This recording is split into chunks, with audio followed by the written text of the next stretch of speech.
Wherever you go, whatever you do, throw a little at it. Omax, Vest and Briefs.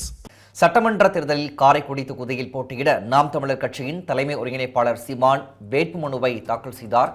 அதன் நேரடி காட்சிகளை நாம் பார்த்து வருகிறோம்.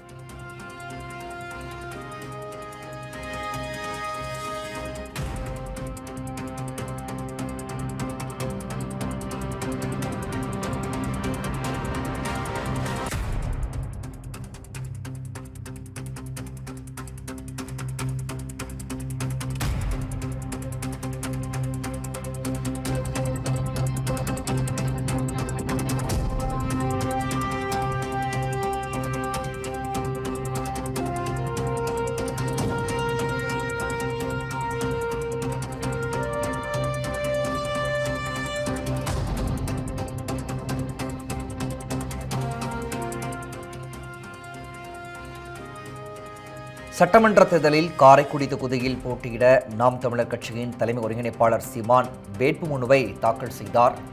இந்த காட்சிகளை நாம் பார்த்து வருகிறோம். காரைக்குடி தொகுதியில் போட்டியிட வேட்புமனுவை தாக்கல் செய்திருக்கிறார் நாம் தமிழர் கட்சியின் தலைமை ஒருங்கிணைப்பாளர் சீமான். தமிழகத்தில் சட்டமன்ற தேர்தல் ஒரே கட்டமாக வரும் ஏப்ரல் 23ஆம் தேதி நடைபெற இருக்கும் நிலையில் தற்போது வேட்புமனுவை தாக்கல் செய்திருக்கிறார் சீமான். காரைக்குடி தொகுதியில் அவர் போட்டியிட இருக்கும் நிலையில் தற்போது வேட்புமனுவை அவர் தாக்கல் செய்திருக்கிறார். இந்த காட்சிகளை நாம் திரையில் பார்த்து வருகிறோம்.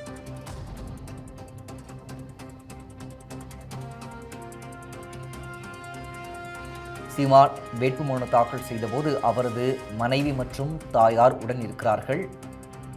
இது தொடர்பான மேலதிக விவரங்களை எமது செய்தியாளர் சுப்பிரமணியன் வழங்க கேட்கலாம். சுப்பிரமணியன், விவரங்கள். வணக்கம். அதாவது சிவகங்கை தமிழகம் முழுவதும் வருகிற ஏப்ரல் 23ஆம் தேதி சட்டமன்ற தேர்தலானது துவங்க உள்ளது.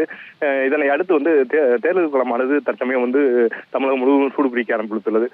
இன்று முதல் வேட்புமனு தாக்கலானது துவங்கியுள்ள நிலையில் இன்று முதல் நாளான இன்று கொளத்தூர் தொகுதியில் திமுக தலைவர் ஸ்டாலின் மற்றும் விஜய் உள்ளிட்ட பலரும் தங்களது வேட்புமனை தாக்கல் செய்து வருகின்றனர். இதனை அடுத்து தற்சமயம் நாம் தமிழர் கட்சியின் ஒருங்கிணைப்பாளரும் அதன் தலைவருமான சீமான் இன்று காரைக்குடி தொகுதியில் போட்டியிடும் நிலையில் அவர் காரைக்குடியில் உள்ள தேர்தல் அலுவலகத்தில் தங்களது வேட்புமனுவை தாக்கல் செய்துள்ளார்.